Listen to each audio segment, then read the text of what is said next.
Year 1110. A Castilian nobleman spies from behind the olive trees, ready to fire the most tardy farmhand in all of Madrid. But what his eyes behold defies all logic. Two teams of white oxen, guided by beings of light, plow the earth while a peasant prays on his knees. We are in 11th century Madrid, a walled town of barely 1,000 souls, nestled between the Manzanares River and the barren hills of Castile. The cross and the crescent moon fight over every inch of Iberian soil. The peasants live at the mercy of the sky. A drought could mean death, a good harvest, another year of life. In this setting of daily survival, where the plow weighs more than the sword and sweat is worth more than gold, God chooses to manifest His glory not in palaces or cathedrals, but in the dusty furrows of an ordinary field. He chooses a man without letters, without lineage, with no possession other than his calloused hands and a heart burning with faith. This is the story of Isidore, the farmer who transformed every workday into liturgy, every seed into prayer, every drop of sweat into offering.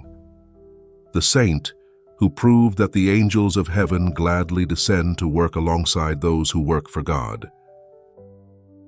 Isidore comes into the world around the year 1082, when Madrid is nothing more than a handful of adobe houses huddled around a recently conquered Moorish fortress.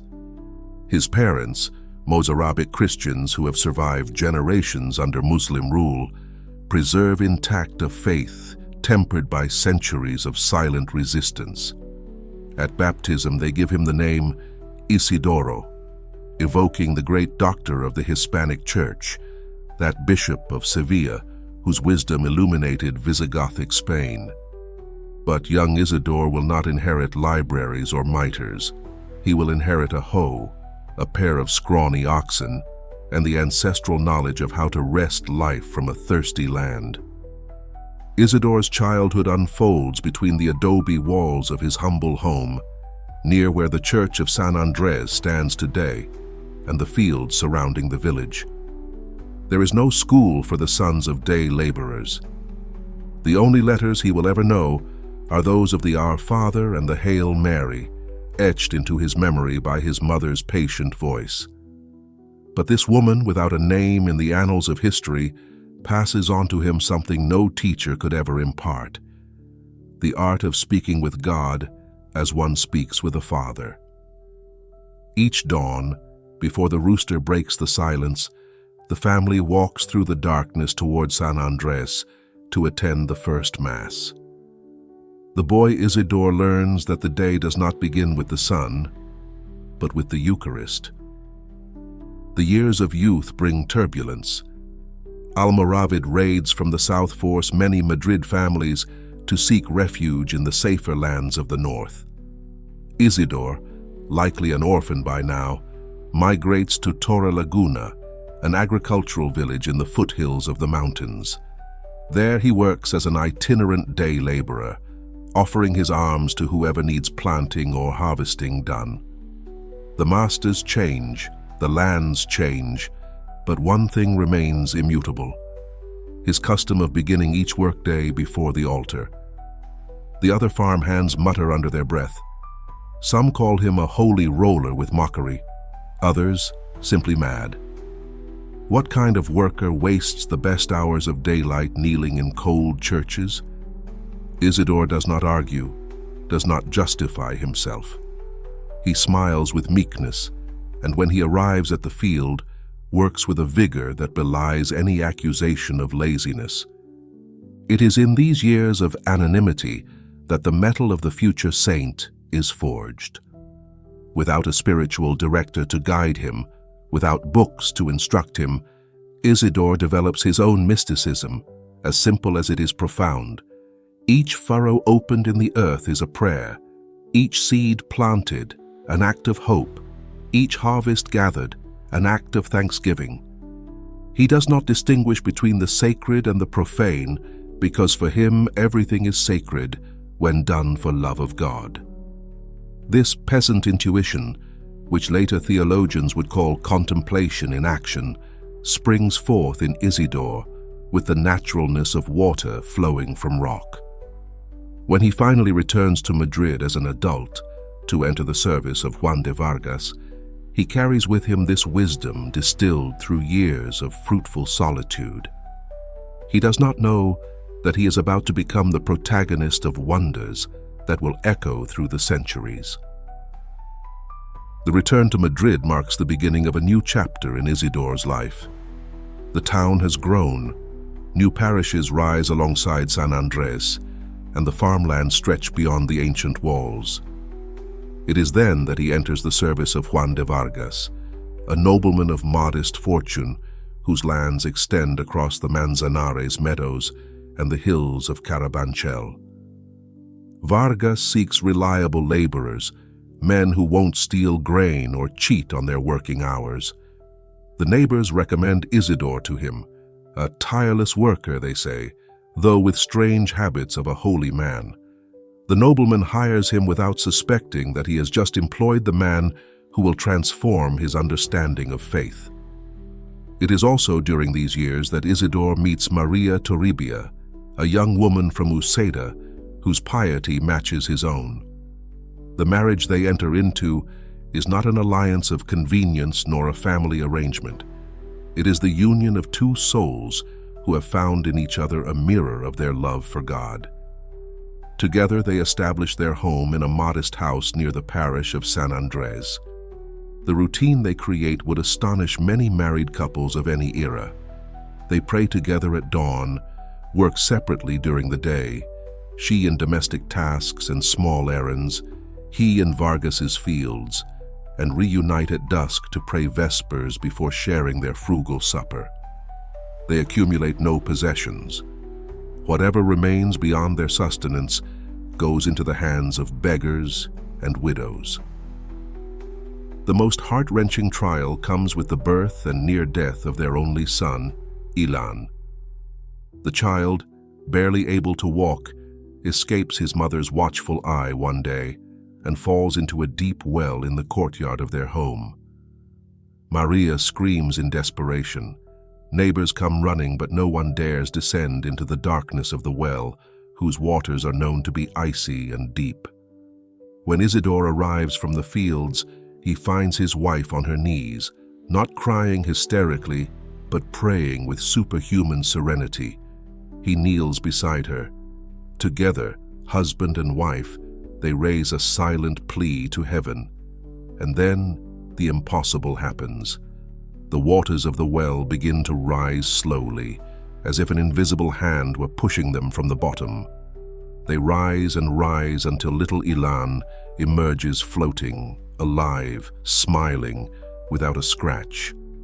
The witnesses fall to their knees, some flee in terror. Isidore simply embraces his son and whispers, "Glory be to the Father, and to the Son, and to the Holy Spirit." This domestic miracle, known only to a few neighbors for years, works a definitive transformation in Isidore's soul. He understands with crystal clarity that God does not ask him to abandon the world, but to sanctify it from within. His vocation is not that of the monk who flees to the desert, nor that of the preacher who travels the roads. His vocation is that of the laborer who prays, the husband who loves, the father who teaches, the neighbor who shares. From this moment on, every daily gesture takes on a sacramental weight for Isidore. The plow he drives into the earth is the plow that prepares the Lord's field. The water he draws from the well is the living water that Christ promised to the Samaritan woman. The bread that Maria kneads with the wheat he harvests is a figure of the Eucharistic bread they both receive each morning. This mysticism of the ordinary, so foreign to the excesses of exalted mysticism, transforms Isidore into a contemplative with open eyes, a man of prayer with calloused hands, a saint in sandals, and with a hoe whose prayer perfumes the fields of Castile. The decisive confrontation between the celestial and the earthly erupts one spring morning when Juan de Vargas, fed up with his overseer's complaints, decides to personally solve the enigma of his most puzzling farmhand. The reports are unanimous. Isidore leaves his house before dawn, but doesn't appear in the fields until well into the morning. Where does he spend those hours? Perhaps he frequents taverns or indulges in hidden vices. The nobleman conceals himself among the olive trees lining the road to San Andres, wrapped in his cloak against the chill of dawn. He watches as Isidore leaves his house, walks with determined steps toward the church, and disappears inside. Hours pass. The sun climbs across the sky. Vargas feels his indignation growing. While this supposed devotee wastes time among prayers, his fields await hands to work them. Finally, when Isidore emerges from the church and heads toward the field, the nobleman follows at a prudent distance, mentally preparing the words of dismissal. But upon cresting the hill that overlooks his lands, Juan de Vargas stops, paralyzed. Beside the plot assigned to Isidore, which should be barren and untouched, two teams of oxen white as snow trace perfect furrows under the guidance of luminous figures whose faces prove impossible to look upon directly. The air smells of incense and freshly turned earth. Isidore, oblivious to everything, walks toward his plot, while the celestial beings fade like mist under the sun. When the laborer takes up his own plow, an entire day's work has already been completed. Juan de Vargas falls to his knees on the wet grass, tears streaming down his weathered cheeks. He will not dismiss Isidore. From that day forward, he will treat him as a brother. But the wonders of heaven also awaken the envy of hell. The other farmhands of Vargas, witnesses to the favors the master bestows upon Isidore, begin a campaign of systematic defamation. They accuse him of being a sorcerer who makes pacts with demons so his fields yield more. They whisper that Maria, his wife, practices dark arts inherited from converted grandmothers. They invent stories of nocturnal orgies and animal sacrifices. The slander spreads through Madrid like fire through dry stubble. Some neighbors who once greeted Isidore now cross the street to avoid him. Children throw stones at him, calling him a witch. Maria weeps in silence each night while Isidore comforts her with words from the psalm. Though my father and mother forsake me, the Lord will receive me. The saint's response to persecution is neither angry defense nor subtle revenge. It is charity multiplied. He works harder, shares more generously, prays more fervently for his slanderers. When one of his most bitter detractors falls ill with malignant fevers, Isidore keeps vigil at his bedside for 3 nights, feeding him with his own hands until he recovers. The man, ashamed, becomes his most ardent defender. The third challenge comes not from men, but from the elements.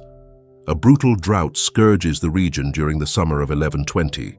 Wells run dry, streams become dusty beds, crops wither before they can ripen. Hunger shows its skeletal face through the streets of Madrid. The peasants organize rogation prayers, penitential processions, animal sacrifices according to customs bordering on superstition. Nothing works. The sky remains relentlessly blue, without a single cloud to promise relief. One August noon, while Isidore works in a parched field where not even grass grows anymore, he feels in his heart a compassion so intense for his hungry brothers that he falls to his knees, sobbing. Without thinking, almost by instinct, he strikes the cracked earth with the tip of his ox goad, that long stick with an iron point he uses to guide the oxen. From the ground springs a jet of crystal-clear water that soon becomes an abundant spring. Farmers from neighboring fields come running, incredulous at first, jubilant afterward.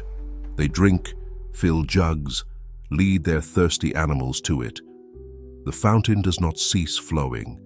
It continues flowing today, nearly 9 centuries later, in the meadow that bears the saint's name, and its waters have been associated with countless healings that science cannot explain. The most subtle trial, however, is the one Isidore faces in the silence of his own soul, the temptation of vainglory. When the wonders multiply and his fame spreads beyond Madrid, when nobles and clergymen seek his counsel and beggars await his blessing, when even the bishop of the diocese sends emissaries to investigate the rumors of holiness, Isidore could have let himself be seduced by spiritual pride, that disease which has destroyed so many aspiring saints. But the laborer of Madrid remains anchored in the most radical humility.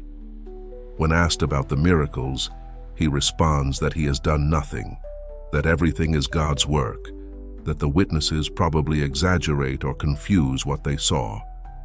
He continues wearing the same patched burlap as always, eating the same legume stew, sleeping on the same straw mattress he has shared with Maria since their wedding day. He refuses the gifts offered to him, immediately redistributing them among the poor.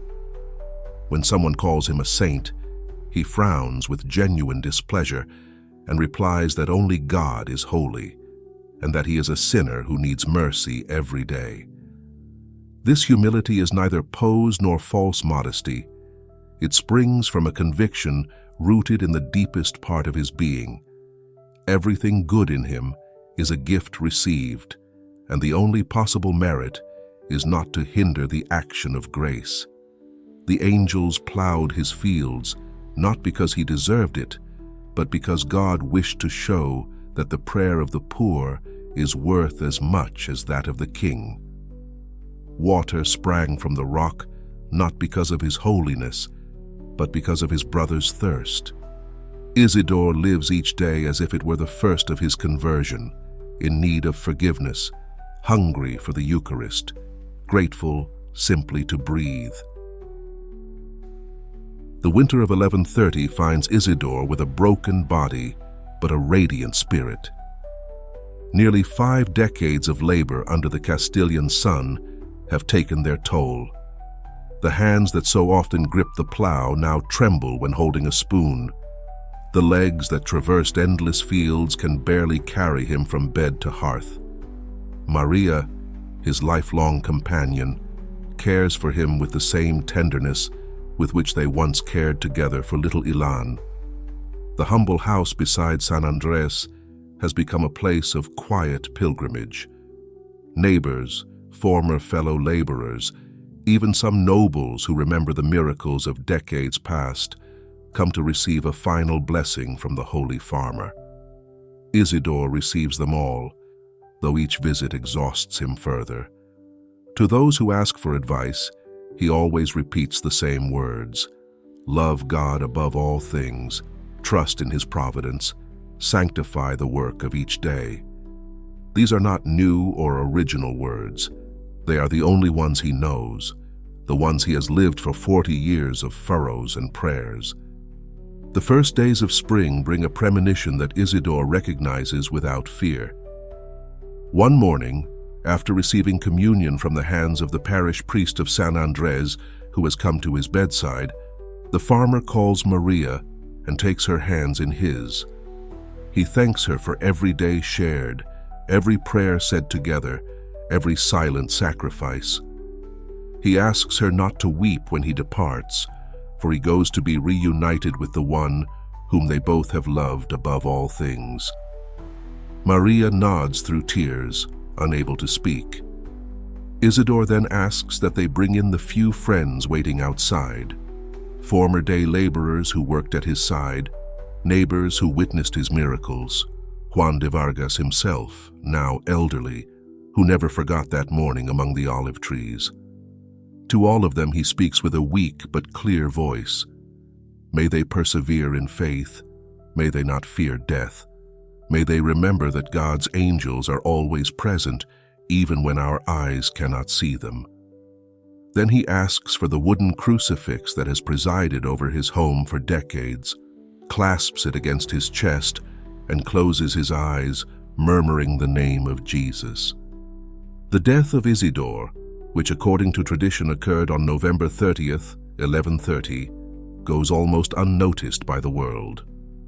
No royal chronicler records the passing of a landless laborer on the outskirts of Madrid. No bishop delivers funeral eulogies. The burial is simple: a coffin of rough wood, a procession of poor neighbors, a grave in the parish cemetery of San Andres, alongside other anonymous peasants whose names time will erase. But from the very first day, something extraordinary begins to manifest. The sick who visit his tomb return healed. The farmers who invoke his name see their harvests prosper. The mothers who entrust their children to the Holy Farmer see them grow strong and devout. The fame of sanctity that Isidore rejected in life flourishes unstoppably after his death. 40 years after the burial, when ecclesiastical authorities order Isidore's remains transferred inside the Church of San Andres to protect them from the uncontrolled veneration drawing crowds to the cemetery, the workers who open the grave step back in terror and wonder. The farmer's body lies intact, as if he had been buried yesterday. The skin retains its flexibility, the features remain recognizable.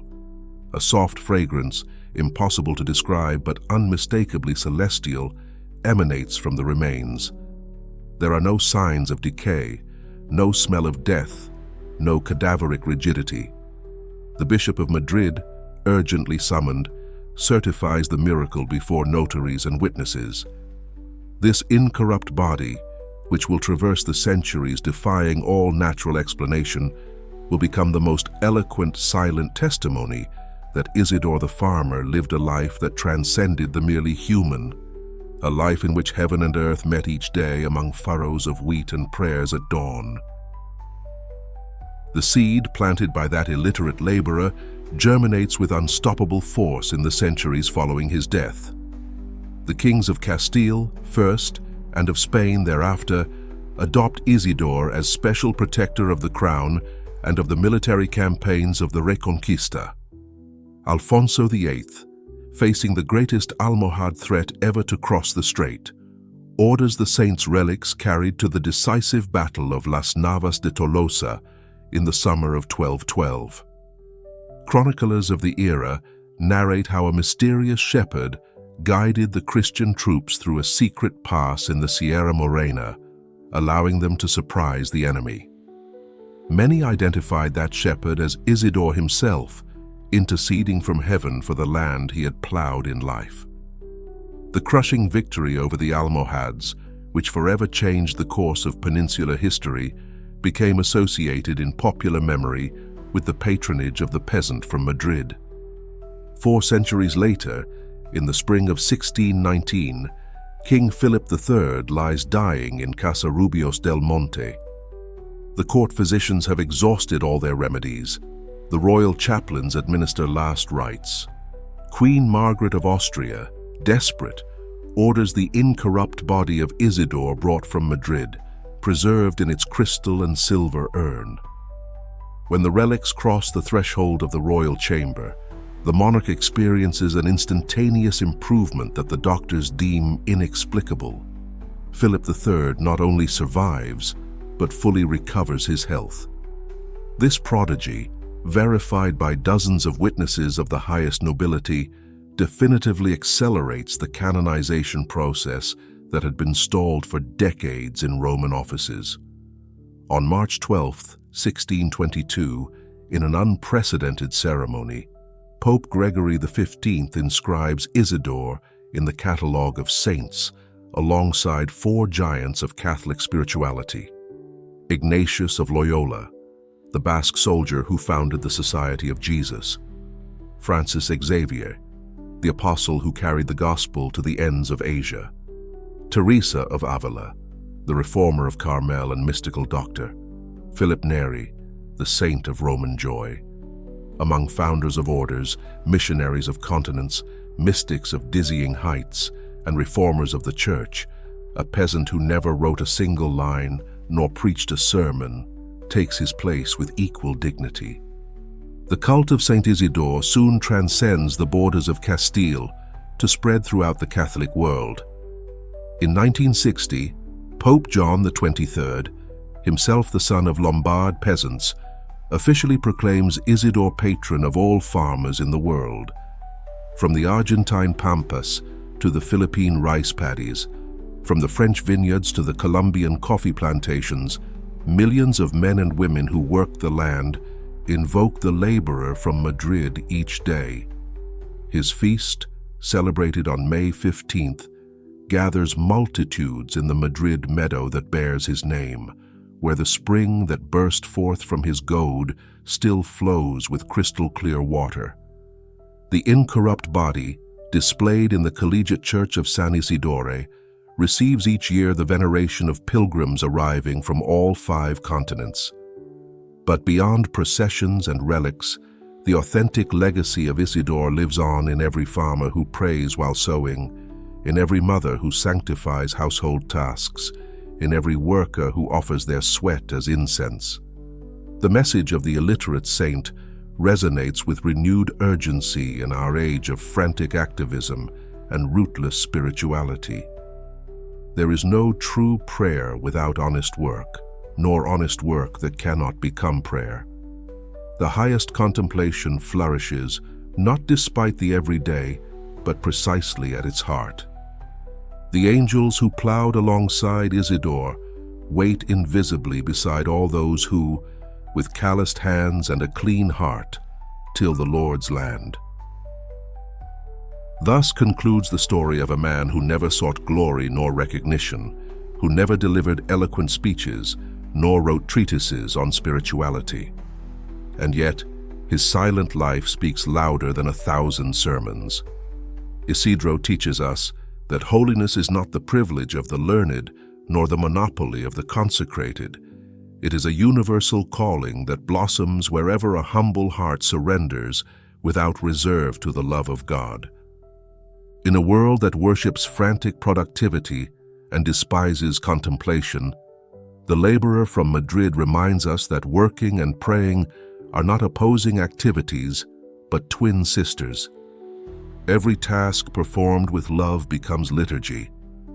Every honest effort rises like incense before the throne of the Most High. The fields that Isidore plowed continue bearing fruit in those who, following his example, discover that the deepest furrow is the one traced in one's own heart. The spring that burst forth from the dry earth of Castile continues to flow, because divine grace never runs dry for those who trust in providence. And the angels who descended to plow alongside the saint remain present, invisible but real, ready to multiply the work of all who, before grasping the plow, first bend their knees. Saint Isidore the Farmer, patron of agricultural workers and master of prayer in everyday life, pray for us.